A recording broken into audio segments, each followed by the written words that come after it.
Et nous voilà sur le plateau de l'Alikou. On peut dire Maître Jean-Bernard Padari, monsieur le ministre d'État. C'est quoi la paix selon vous? Écoutez, alors là c'est une question piège. La paix,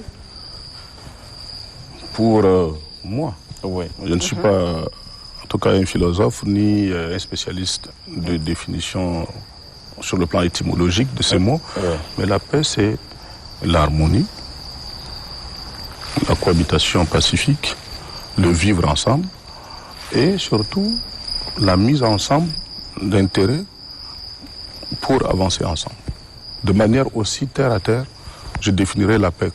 La paix, c'est quand il n'y a pas entre nous des difficultés majeures qui pourraient nous empêcher de regarder dans la même direction et d'avancer ensemble, de vivre ensemble, de collaborer ensemble. C'est ça la paix. D'accord.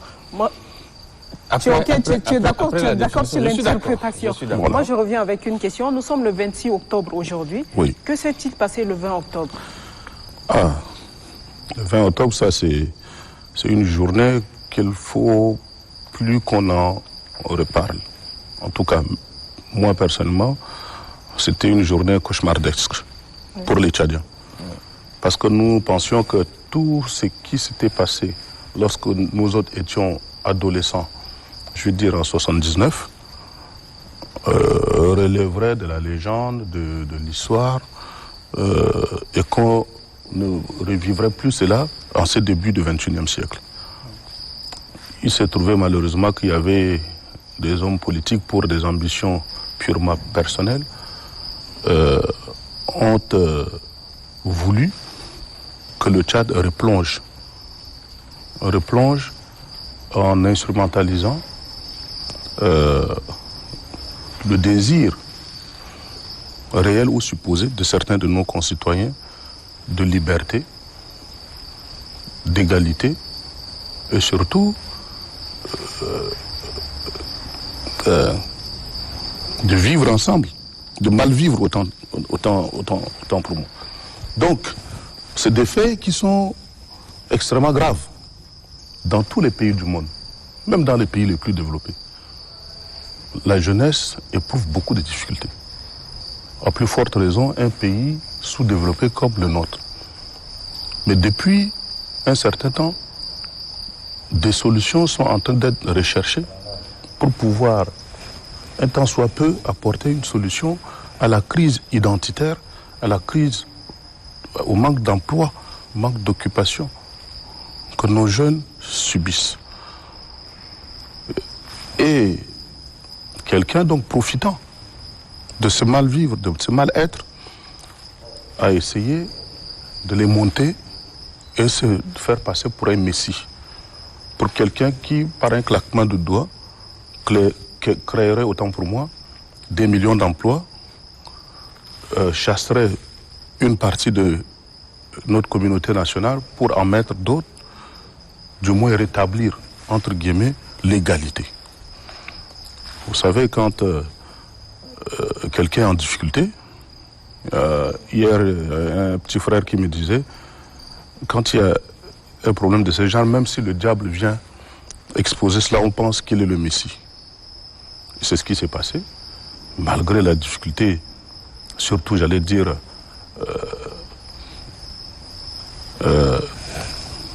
les difficultés que nous avons vécues, que nous sommes en train de vivre, notamment les inondations.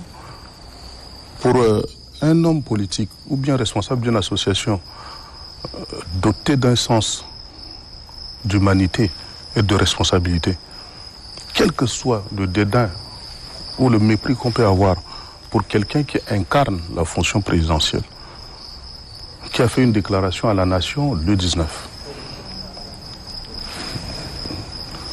alertant l'opinion nationale et internationale sur la situation que nos concitoyens de 18 provinces vivent relativement aux déréglementations climatiques qui a causé les inondations. Et donc, appelant le peuple tchadien et l'opinion internationale à plus de solidarité avec cette frange de population. Quelles que soient les ambitions qu'on peut nourrir, on peut par stratégie politique, mettre tout ça sous boisseau, attendre et reprendre. On n'est pas pressé. Malheureusement, pour eux et pour nous qui sommes victimes, ils étaient en connexion avec la rébellion armée et donc la date du 20 ne pouvait pas être décalée. Donc il fallait absolument passer à l'action. Et de quelle manière? Dans tous les carrés, il y a des îlotiers qui doivent alerter un groupe de 10 à 20 personnes qui sont préparées et qui doivent commencer à ameuter les gens. Des points sont identifiés pour qu'il y ait, comment dirais-je, qu'on y mette des tas d'ordures au biais des pneus pour les allumer, pour causer des incendies. Et donc, à minuit, nous qui vivons un peu côté de Chagua, enfin je veux dire globalement le 7e arrondissement, à minuit, on entendait déjà des sifflets. À 3 heures du matin, passage. Monsieur le ministre, au-delà de tout ça, nous venons de sortir d'un dialogue. Et que juste après ce dialogue, quand il y a de tels événements qui se passent, qu'est-ce qu'on peut penser du dialogue ou qu'est-ce qu'on a à dire par rapport à cette situation? Le dialogue a réuni plus de 98% de la classe politique. Je dirais autant de la société civile. Parce qu'il y a des gens qui pensent que parce qu'ils incarnent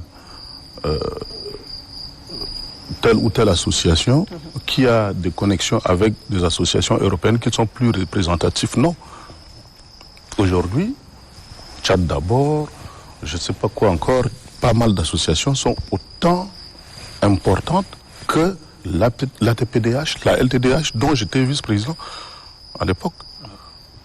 Mais toutes ces associations, des paysans, des jeunes, des femmes, on était tous réunis pendant 45 jours au Palais du 15, à l'occasion du dialogue national inclusif et souverain. Tout a été déballé, tout a été mis sur la table.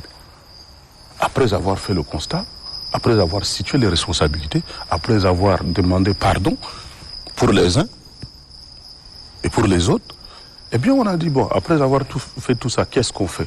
Eh bien, on décide d'aller ensemble de l'avant. Et en quoi faisant? En prenant des résolutions qui sont directement et immédiatement exécutoires et des recommandations qui pourraient servir le gouvernement. C'est ce que nous avons fait en 45 jours, en travaillant matin jusqu'au soir, des fois jusqu'à 19h, avec une petite pause et un cahier de charge recueillant toutes ces résolutions et recommandations ont été... un cahier de charge a été transmis au président de la République dans la foulée, puisqu'il fallait absolument consacrer ce consensus. Il a nommé un Premier ministre qui n'est pas n'importe qui n'est pas complaisant vis-à-vis du moins du camp auquel j'appartiens, qui a été l'un de nos meilleurs procureurs, sinon le meilleur procureur, en ne ratant rien contre nous. Eh bien, le président de la République, au-dessus de la mêlée, a décidé de confier la responsabilité de diriger le gouvernement d'Union nationale à M. Saleh Kebzabou. Quelques jours après, le gouvernement a été mis en place. Vous connaissez mieux que nous, vous qui êtes de la communication, la composition de ce gouvernement et de quel camp ses membres proviennent. Parce que simplement, quelqu'un estimait que c'était lui qui devait être l'alpha et l'oméga de tout. Donc, qu'est-ce qu'il faut faire? Est-ce que ça veut dire que le message, on va dire, les recommandations ou tout ce qui s'est passé au dialogue n'a pas été compris par certains Non, il y a un nombrilisme. C'est-à-dire qu'il y a des gens qui sont imbus de leur personnalité, excusez-moi d'être aussi peut-être un peu dur, qui sont imbus de leur personnalité. Et je pense que c'est l'ignorance même du microcosme politique tchadien. C'est-à-dire qu'il connaît les gens, non seulement le microcosme, mais la société tchadienne. Parce que quand vous pensez que vous avez tous seuls raison contre tous, et qu'il ne faut pas faire de concessions, la vie c'est d'abord de concessions mutuelles. Monsieur le ministre, selon les manifestants, ce ne sont pas des manifestants. Ok, si on peut le dire ainsi. Oui. Même si on pense que voilà, ils sont poussés par des politiciens, par également ceux de la société civile. Mais pour eux, ils disent que c'est une lutte vraiment citoyenne. D'autres disent que c'est une manifestation. Alors c'est quoi même, en tant que... Vous êtes politicien également, mais vous êtes sur ce plateau en tant que ministre d'État conseiller à la présidence. C'est quoi la différence entre une lutte citoyenne et également cette lutte politique? Vous savez que quand on vit en société, on est organisé. Il y a des codes, il y a des lois de la société. Si on est arrivé là, on a un code, non? C'est vous qui me posez des questions et je réponds. Mais si je me mets à vous poser des questions, on n'est plus en société. Exactement. Le Tchad, en tant qu'État indépendant, a des lois qui régissent le fonctionnement, l'organisation, ou bien l'organisation, oui, des citoyens tchadiens. La démocratie, eh bien, quand on veut manifester, on fait une demande. Dans cette demande, on y précise l'itinéraire. On désigne, on a l'équipe qui va contrôler. En plus de la police, on a des agents qu'on forme et qui sont là avec des bandeaux qui vont essayer de sécuriser, de canaliser. Les gens déposent une demande. Le ministère en charge de l'autorisation refuse pour des raisons juridiques bien fondées. La moindre des choses, c'est de contester cette décision, en référer, par exemple, devant le juge pour dire que ce refus n'est pas justifié, n'est pas motivé. Le référé, c'est que même le président du tribunal, dans les toilettes, doit prendre une décision. Non. Depuis que nous étions en train de dialoguer, mais les gens s'organisaient pour la marche du vin. En fait, qu'il y ait ou non autorisation, ils allaient passer à l'acte. Et qu'est-ce qu'ils avaient demandé comme itinéraire? Vous trouvez normal? Moi, c'est pas parce que je suis conseiller à la présidence ou bien je suis un homme politique, mais moi, je ne sais pas. Je n'ai jamais vu une telle manifestation au monde. Maintenant que les faits se sont passés, maintenant, qu'est-ce qu'il nous faut actuellement? Écoutez, c'est fait, c'est déjà là. Pour qu'on puisse enterrer, pour qu'on puisse vraiment penser à ce pays-là, pour qu'on puisse vraiment construire ce pays avec cette jeunesse. Je suis d'accord avec vous. Surtout qu'il y a des familles endeuillées aussi. Il y a des familles qui sont endeuillées. Je suis d'accord avec vous. Comment en fait... il y a des familles qui sont endeuillées. Ou apaiser en fait les Tout à fait, et c'est normal. Je pense que si vous avez suivi le discours, et vous l'avez mieux suivi que moi, puisque vous êtes mieux indiqué et vous savez mieux disséquer ce genre de discours. Aussi, oui, bon, moi je suis peut-être partisan, mais vous en tant que observateur de la vie politique, vous êtes mieux placé pour débriefer d'une certaine manière ou de décrypter le discours du président de la République. Malgré le fait qu'il a rappelé des circonstances et les mesures qui ont été prises, il a toujours cette ouverture qui est la main tendue et qui est que bon, malgré ce qu'ils ont fait, c'est des concitoyens. Est-ce que vous pouvez éliminer la cicatrice que vous avez sur votre corps? Non. Est-ce que vous allez amputer? Non. C'est des Tchadiens avec lesquels il faut discuter, même si la tête ne veut pas discuter. Mais il faut trouver les voies et moyens de rassurer ces jeunes-là qu'on a manipulés, qu'on a utilisés pour casser, pour tuer. C'est des innocents. Pour moi, je les prends comme ça. C'est des innocents. Ils savent en réalité pas ils connaissent pas ceux qui sont en train de les manipuler de cette manière. Mais ceux-ci aussi, il y a notre responsabilité. Bien sûr. Honte. Profiter d'un terreau, d'une situation. Il y a un mal-vivre. Il y a une injustice qui est criarde. Et ça, il faut qu'on le reconnaisse. Monsieur le ministre, maintenant, comment faire pour réparer tout ça? Il faut se remettre autour d'une table. On a des familles, on disait tantôt, qui sont endeuillées, qui ont perdu des vies. Il y a des vies qui sont parties. Ces familles méritent consolation. Et je saisis l'occasion, l'opportunité que vous m'offrez pour présenter du fond du cœur mes sincères condoléances à ces familles-là. Oui.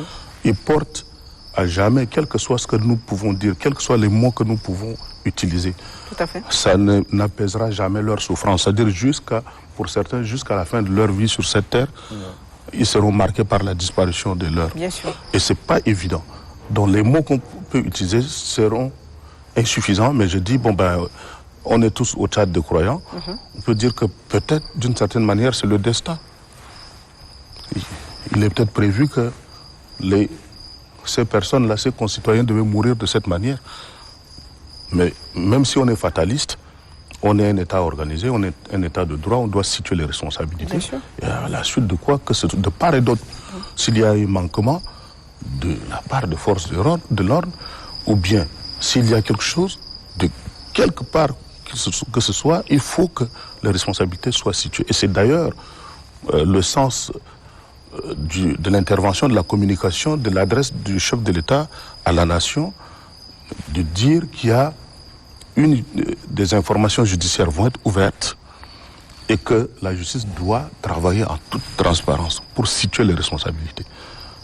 Il y a eu 50 morts parmi lesquels il y a au moins 15 agents de forces de défense et de sécurité.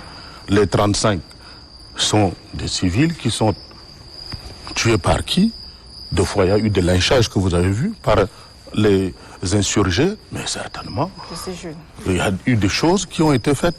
Il faut le reconnaître, mais ça, on ne peut pas encore anticiper du rapport ou du résultat des enquêtes qui seront ouvertes. Mais nous pensons que, par souci de transparence, et comme le chef de l'État a eu à le dire, il faut que les choses soient faites pour situer. S'il y a eu des débordements d'un côté comme de l'autre, il faut que les responsabilités soient situées pour rassurer la population. Oui. Mais d'ores et déjà, le chef de l'État a eu à le dire, il faut maintenir le dialogue. Il faut continuer à discuter et il faut éradiquer le mal à sa racine. C'est-à-dire le vrai problème de notre jeunesse. On n'a pas besoin de saupoudrer des solutions. Il faut absolument s'asseoir, traiter réellement. La fonction publique ne peut pas tout. Également cette jeunesse. Bien sûr. Cette jeunesse, oui, bien sûr. Attentif aussi à leurs revendications, à ce qu'ils recherchent en fait. Elle l'a eu à exprimer, ses desiderata, si je peux m'exprimer ici, lors du dialogue, mais c'est peut-être pas suffisant. Oui, c'est ça. Il faut carrément quelque chose de consacré à cette jeunesse et il faut une solution pérenne. Malheureusement, au Tchad, on pense que la solution passe absolument par l'intégration à la fonction publique. Non. L'auto-emploi, les gens ne veulent pas prendre Il faut, pour eux, la fonction publique, c'est la sécurité. Nous autres, quand on est rentré de nos études de la France, on avait l'âge d'intégrer la fonction publique, on a refusé. On s'est battu pour être... Il n'y a pas mieux que être son propre chef. Merci, monsieur le ministre d'État conseiller à la présidence, merci d'être venu. On vous maintient quand même sur le plateau.